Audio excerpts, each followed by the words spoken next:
Hi friends, ఈరోజు మన topic ఏంటంటే రుషికొండ మీద కట్టిన భవనాల గురించి.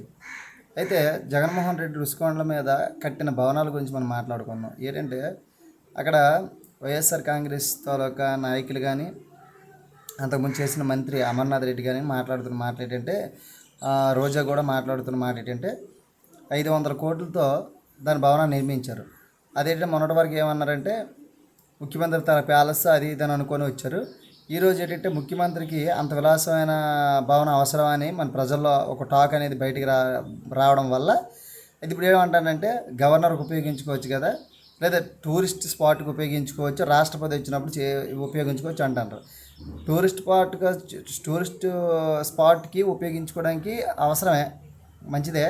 కాకపోతే గవర్నర్స్కి నెక్స్ట్ రాష్ట్రపతికి ఎప్పుడో ఒకసారి వస్తూ ఉంటారు. వాళ్ళ కోసం అంత ఖరీదైన భవనాలు అవసరం లేదు.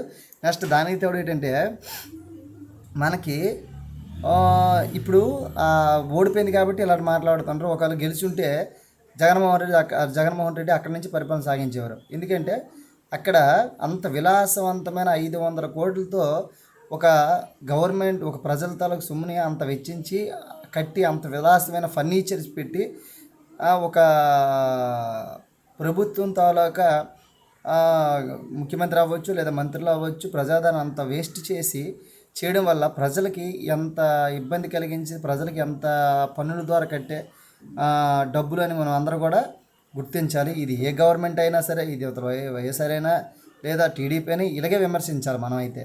ఎందుకంటే ఇంత డబ్బులు గవర్నమెంట్ ప్రజల సొమ్ము ఇంత వెచ్చించి ఇంత విలాసవంతమైన భవనాలు కట్టడం కూడా చాలా తప్పు.